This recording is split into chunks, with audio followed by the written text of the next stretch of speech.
Good evening, Nakuru, and welcome to the Nakuru TV Weekly News Roundup this Sunday, 15th June 2025. My name is Patrick Kinyo Prince, and this is the news. A somber farewell in Kericho County as Police Constable Josephat Ruto was laid to rest in Goina on the 15th of June. The officer was killed in a shootout with criminals in Nakuru's freehold estate on 2nd of June, leaving the community in mourning.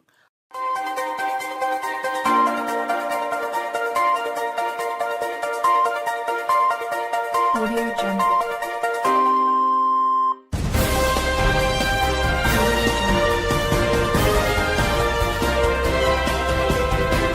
Good evening, Nakuru, and welcome to the Nakuru TV Weekly News Roundup this Sunday, 15th June 2025. My name is Patrick Kinyo Prince, and this is the news. A somber farewell in Kericho County as Police Constable Josephat Ruto was laid to rest in Goina on the 15th of June. The officer was killed in a shootout with criminals in Nakuru's freehold estate on 2nd of June, leaving the community in mourning. Family and friends gathered, demanding a thorough investigation into the ambush that claimed his life. The incident, which also injured 2 other officers, saw 5 suspects arrested and an AK-47 recovered. Nakuru County Police Commander Michael Mourning vowed to crack down on crime, but the loss of the officer's life has reignited calls for better officer safety. The ceremony has brought to sharp focus the sacrifices made by officers of the Kenya Police Service. Nani anatetea maskari kama amekufa hivi kwa mkono ya mwizi? Nasikia uchungu kabisa. Nasema aipoa. Nani atatetea mtoto yangu ambaye amelala akiwa kazini? Viongozi wote ambao kwa hapa na uongozi wote wa police service, tunataka tu justice for Kipkorir. That is all we are asking for. Kenya Police Service has lost a knowledgeable, disciplined, industrious, social, and devoted officer who will be greatly missed by many. Heartfelt condolence from the Inspector General of Police, the Deputy Inspector General of Kenya Police Service, the Regional Police Commander Rift Valley, and the entire staff, both uniformed and civilian, who worked with the department. A massive explosion rocked Nakuru County early Saturday morning on the 14th of June, sending shockwaves through the Barnabas area near Nakuru town.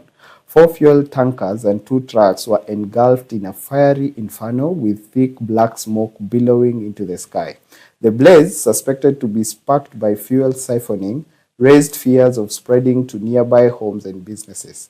The Nakuru-Nairobi highway was shut down for hours, causing major traffic disruptions as emergency crews battled the flames. Thankfully, no fatalities were reported, but 2 people sustained injuries. Nakuru County Police Commander Michael Mourning visited the site, urging patience as investigation continues. Initial reports point to fuel siphoning as the cause, with police working to confirm the details. The fire was later contained and the crews were seen clearing the wreckage to reopen the highway. A local resident averred that the incident was a very terrifying one, as they were worried that the inferno would reach the Kenya Pipeline Company fuel depot nearby. It not for the swift action of the Kenya Defence Forces, Nakuru County Emergency Response Team, the Kenya Pipeline, and the security team drawn from the Kenya Police, Traffic Department, and the Directorate of Criminal Investigation.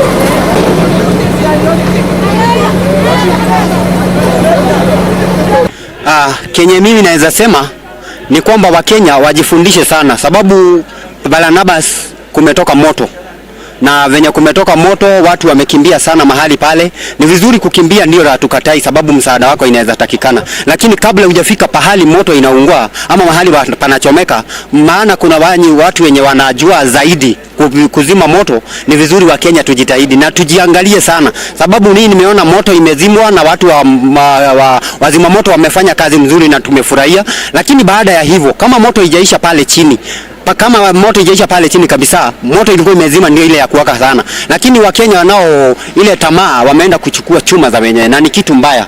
Sasa baada ya kuenda kuchukua chuma, wakafunua ile kifuniko na lori moja ilikuwa imeungua, moto ilikuwa imezimwa na dawa, moto ilikuwa ndani. Sasa wenyewe wameenda kununua chuma ama kufunua hiyo vifuniko, kifuniko imeruka na ikaruka na mafuta na ikarukia watu. Sasa watu wamekimbia sana wakiwa wanawaka, na tunashukuru wazima moto, sababu ijapokuwa hata ni vile huyo mtu ametegwa na akikimbia na moto, maisha yake ingekuwa hatarini. To start with, my name is Michael Maura. Michael Maura is a Nakuru County Police Commander. With me is OSPD Gilgil. Today, this morning at around 2, we received a report from the radio room that there is an inferno within Barnabas area. This is the place where we are now. And officers drawn from the 3 services, that is the KPS, APS and DCI of the National Police Service, together with the senior officers from the Nakuru County government, led by the governor, the CEC, Mr. Kuri of Trend, and the CEC Osolo, proceeded to the scene. And on arrival, there are some 3 tasks which we were to undertake. The first task was to ensure that the crowd has been managed. We control the crowd. The second was to divert the flow of motor vehicles from the main road by diverting them to the feeder roads, and the third one was to ensure that criminals have no business here. After that, the fire extinguishers, and especially from the Nakuru County government, together with the Kenya Pipeline and even the Kenya Army, responded and they were able to put the fire off. Let me take this opportunity first to thank the 3 fire brigades, the disaster and rescue team from the Nakuru County, together with the Kenya Pipeline, and even from the Kenya Army, and together with the members of the public, for heeding to our cause of staying away from the scene. 4 vehicles, and especially 4 tankers, have been burnt to ashes.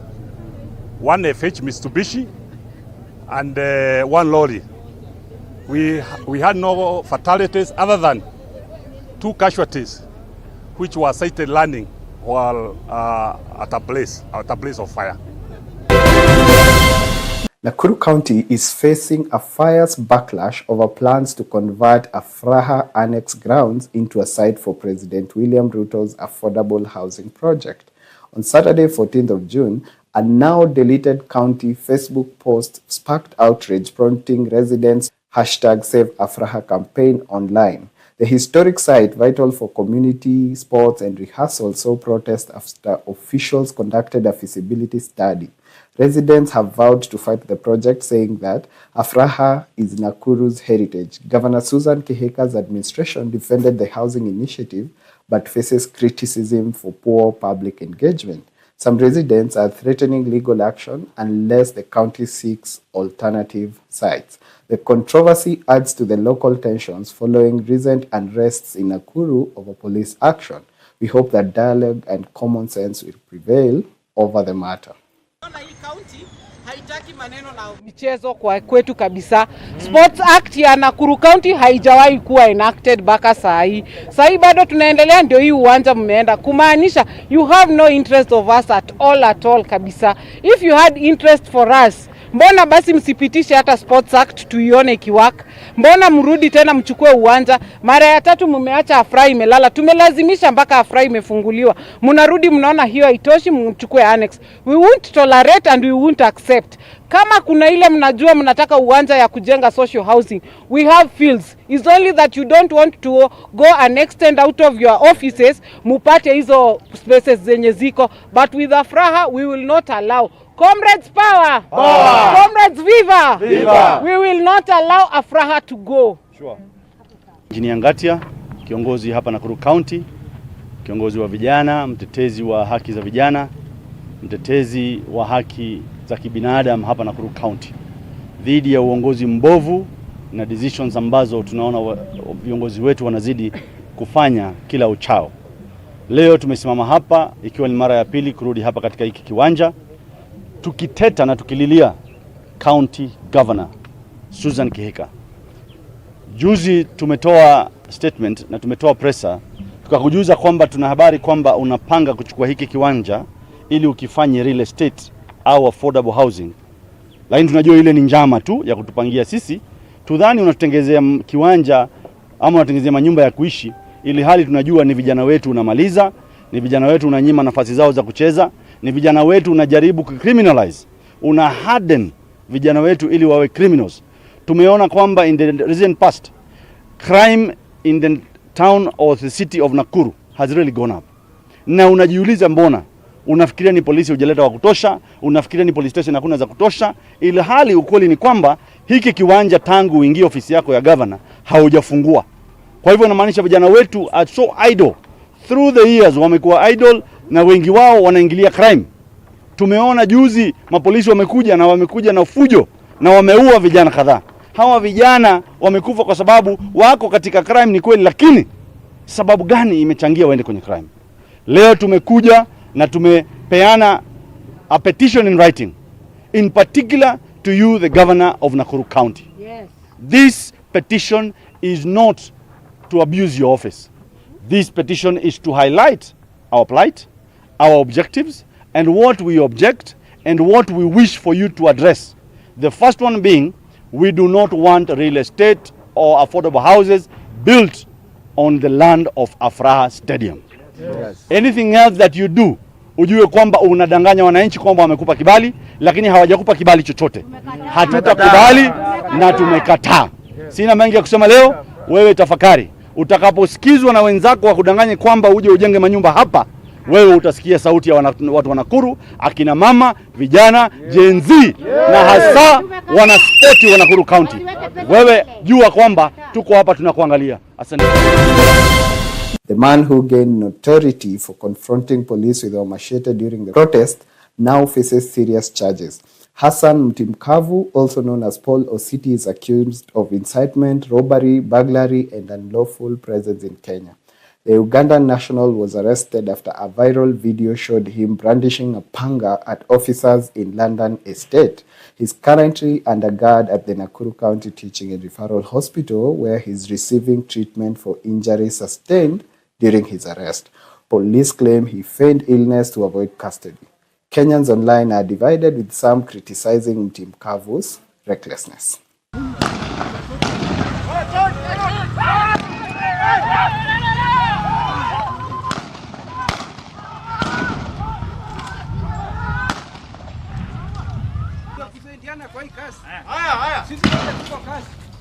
Kai.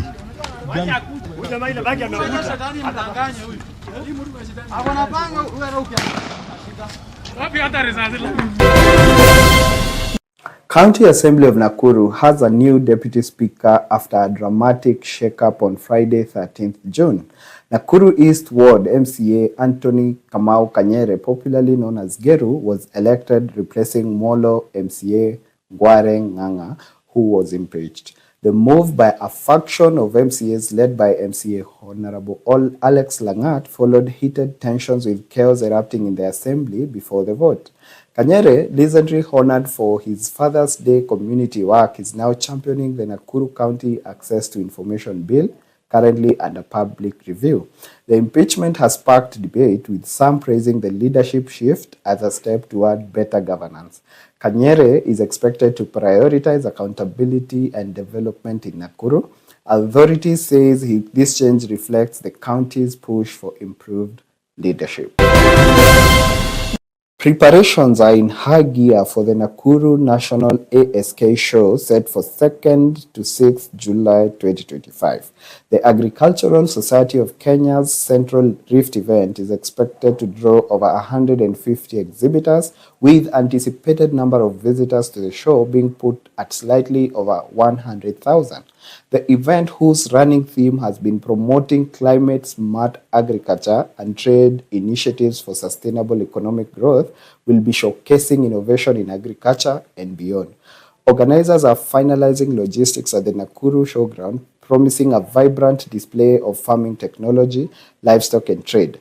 Linda Kageha, a member of the ASK show marketing subcommittee who was speaking during a live TV show dubbed Nakuru Tusemezane on Nakuru TV on Friday 13th, highlighted the show's role in boosting the region's economy, urging farmers, organized groups and societies to participate, attend and learn more about the latest innovations and technologies in agriculture.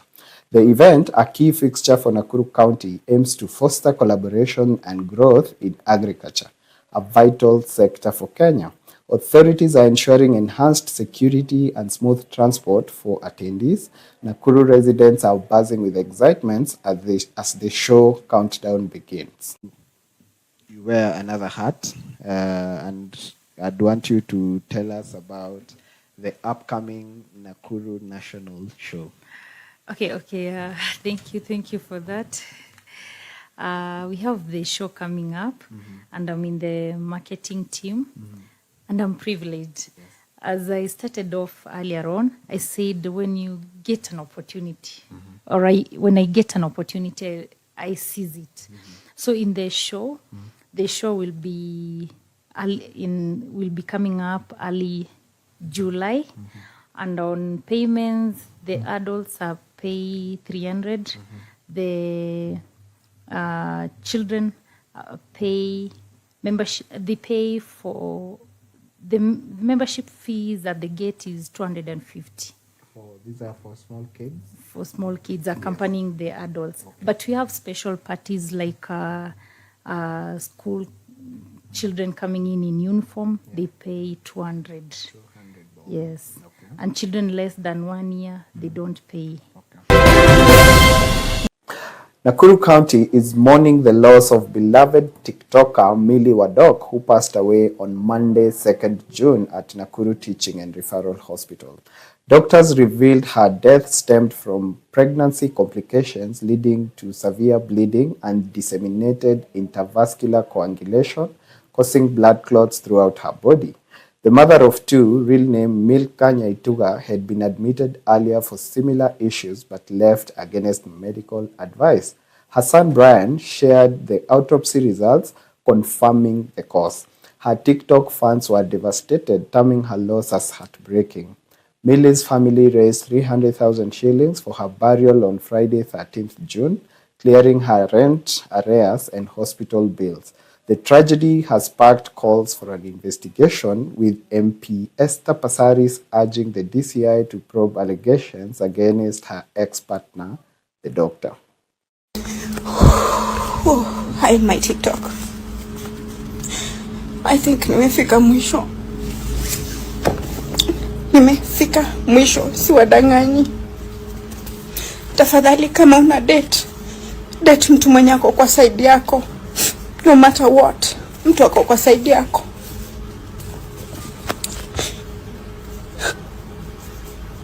As you all know, TikTok hakuna matusi sijapokea. Nimepokea matusi yote. Ya kwanza ilianza kwa mtu wangu. Alitukanwa, mkasema venye nalala na patients. Mkasema venye kila kitu mlisema. I stood for him. Nilikuwa nalia kitukanwa, ni kama ni mimi natukanwa. Yake ikaisha. Sasa mimi ndo nikaanziwa. Hakuna matusi sijapokea. Na watu wananitusi. Siwezi sema ni watu wa mbali. Ni watu wa karibu. Na most ni my colleagues wake. Na most ni my ex wake. On Thursday, 12th June, the U.S. Embassy in Kenya issued a demonstration alert for American citizens, citing ongoing protests in Nakuru and Nairobi. The unrest in Nakuru's London estate, sparked by the police killing of Duncan Derrito, has raised concerns about safety.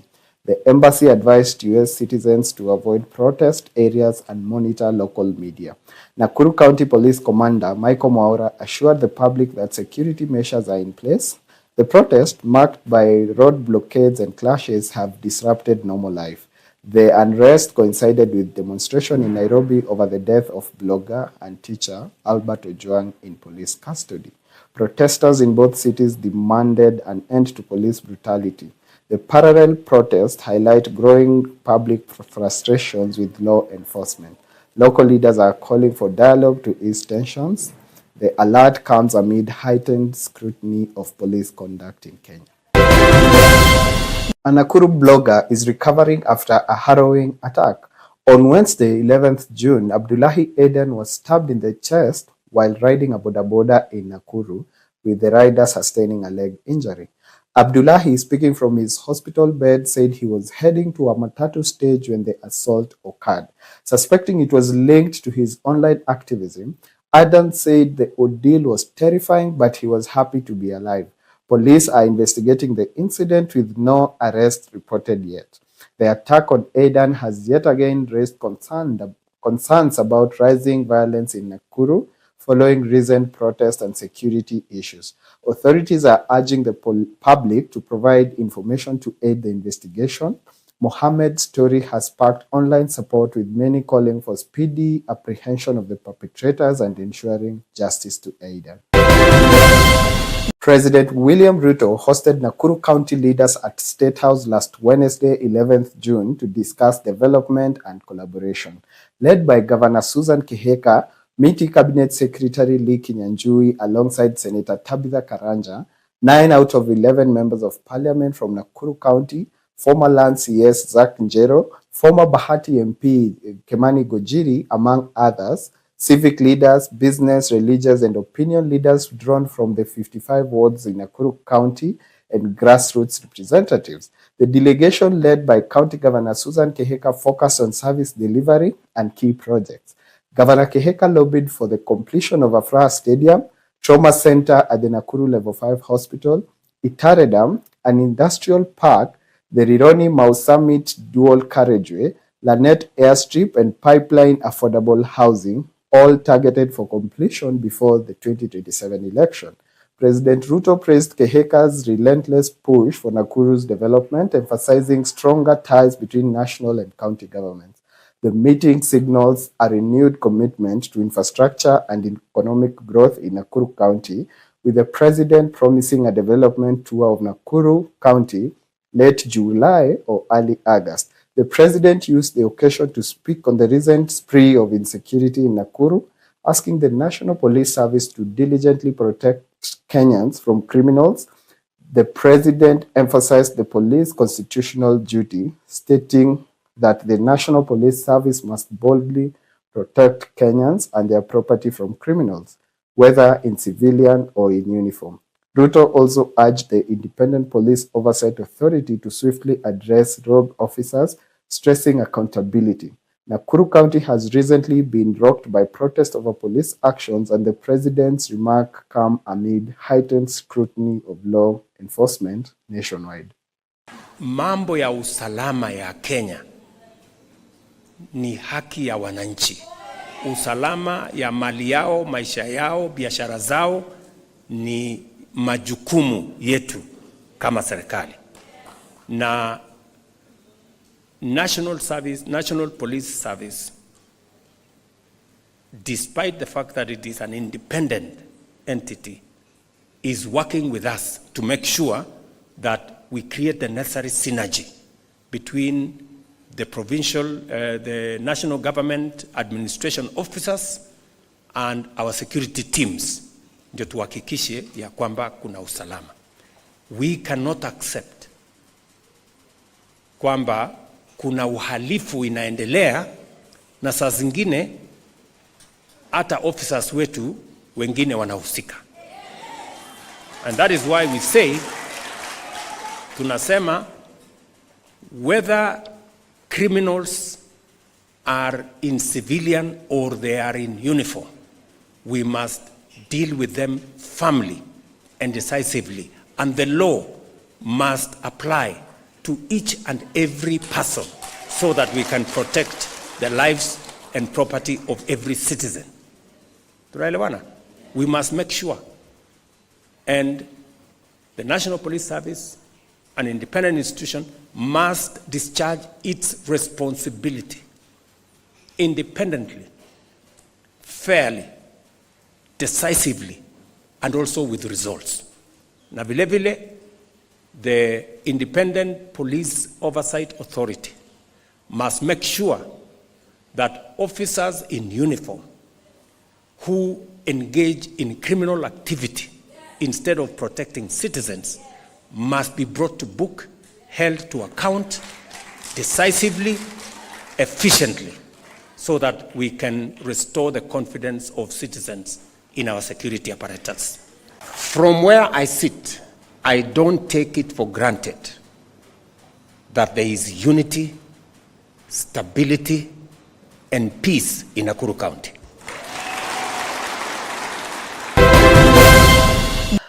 On the 10th of June, 10 police officers were arrested following the fatal shooting of a civilian during a botched operation in Nakuru's London estate.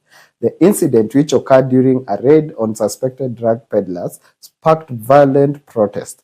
Residents stormed Nakuru Provincial General Hospital, where the victim's body was taken, demanding answers. Nakuru County Police Commander Michael Mwaura said the officers are under investigation, with one officer injured in the clashes. The Directorate of Criminal Investigation has taken over the probe. Local leaders, including Nakuru Town East MP David Gekaria, condemned the operation's conduct. Protesters were heard chanting, "We want justice, not more deaths." This incident coincides with nationwide outrage over police brutality. Tensions remain high in Nakuru County's London estate, where protests over the police killing of Duncan Derito continued into 11th June. Police fired tear gas and used force to disperse angry crowds blocking the roads. 10 officers are now in custody, but residents demand swift justice. A viral video showing police kicking a moving motorbike carrying 2 women during the protest has fueled outrage.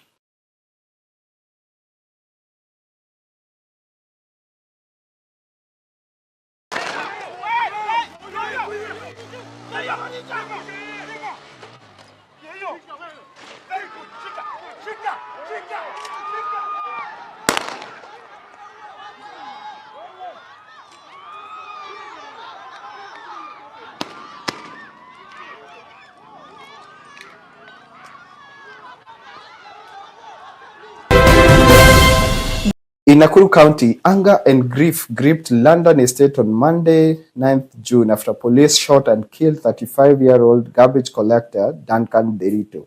Residents took to the streets, blocking the Nakuru Cabernet Road with bonfires and boulders, demanding justice. 10 police officers have since been arrested, with the Directorate of Criminal Investigation probing the fatal shooting. Nakuru County Police Commander Michael Mwaura confirmed the officers will face an identification parade to pinpoint the shooter. Locals condemned the incident, with one castigating police brutality. Nakuru Town West MP Samuel Arama called for accountability. The protests, now in their second week, have heightened tensions.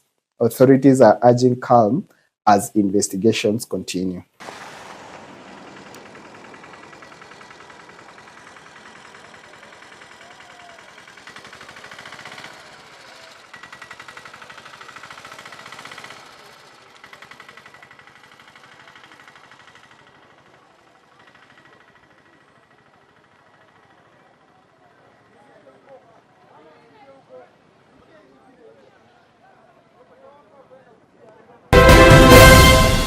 A tragic accident in Nakuru County has left 6 tourists dead and 27 injured. On Monday, 9th June, a bus heading to a popular hotel on the Old Jororok Nakuru Road in Nyandarua County.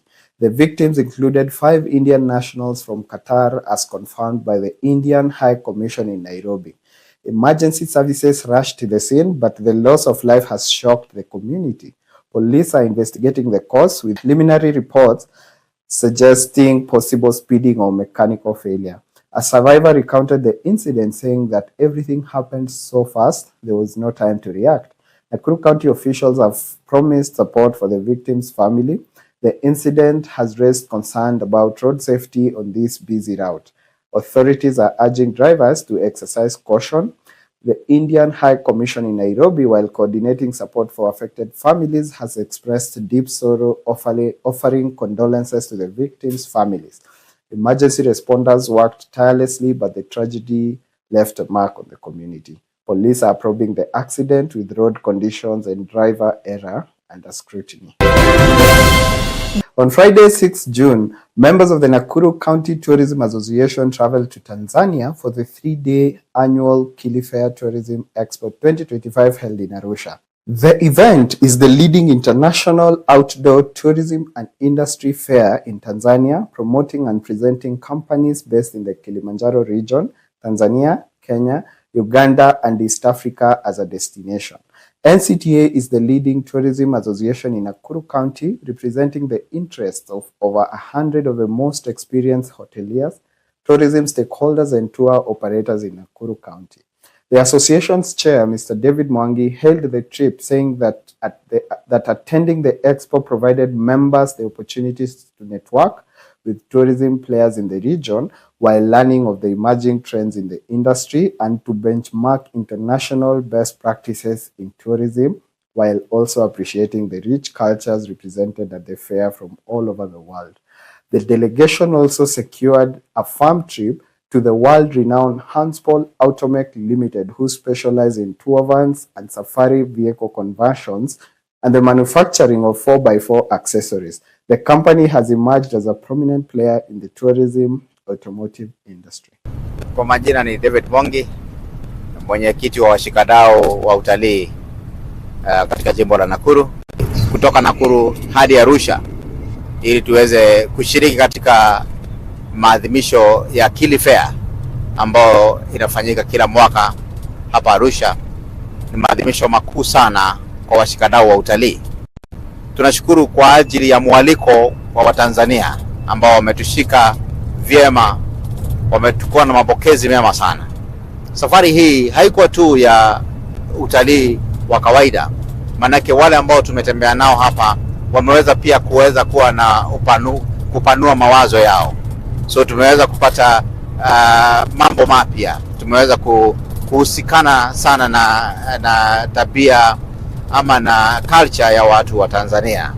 Tuko na nafasi ya kusoma na pia tuko na nafasi ya kuwafunza pia. Tumeweza kuinteract sana nao, wale ambao tumekutana nao kwa mahoteli, wale ambao tumekutana nao mjini, wale ambao tumekutana nao hata kwa ile fair yenyewe.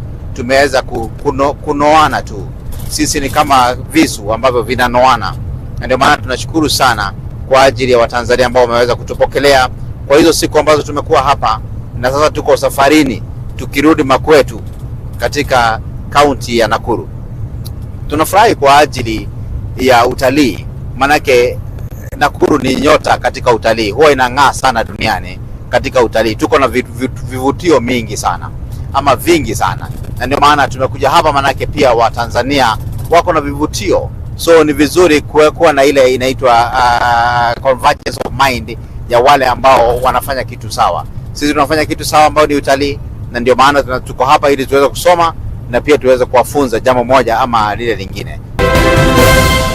On Wednesday, 4th of June, chaos erupted in Nakuru's Central Business District as street children clashed with police in running battles.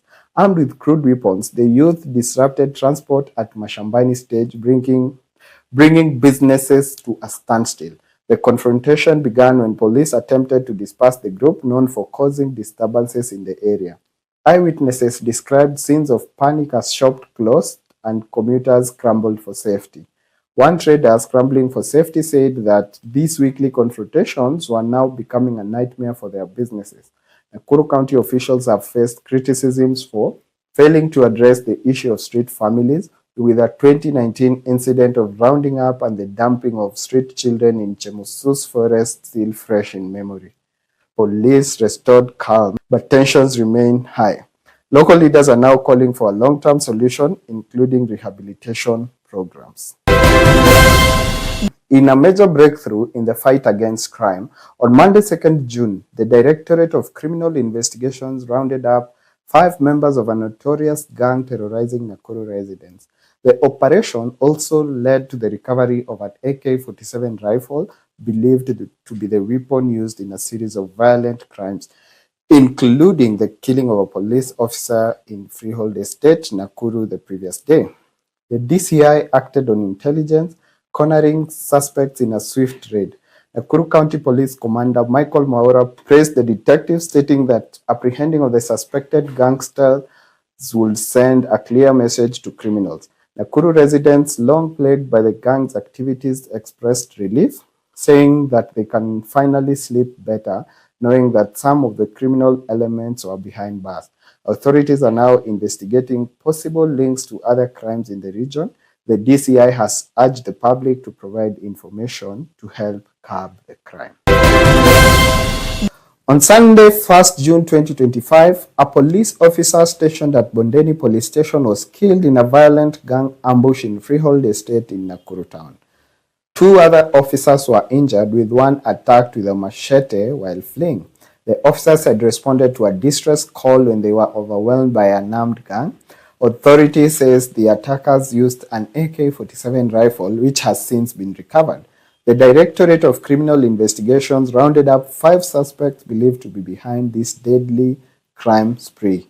Nakuru County Police Commander Michael Maura condemned the attack, assuring residents that security has been heightened. Local leaders called for calm as investigations continue. Nakuru residents have expressed shock at the rising insecurity and the audacity with which criminal elements have been operating with lately. This incident underscores the dangers the public and police officers face daily and the need to ruthlessly crack down on criminals who have turned Nakuru into their crime playground. That's it for the Nakuru TV Weekly News Roundup. Be sure to catch us next week, same place, same time. From all of us at Nakuru TV, we wish you a happy new week. See you.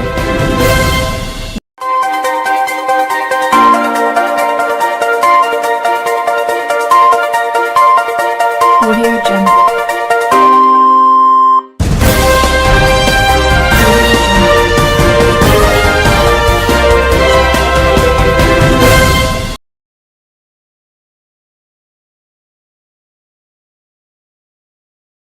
And businesses choose Connect Data Networks, your trusted fiber internet service provider.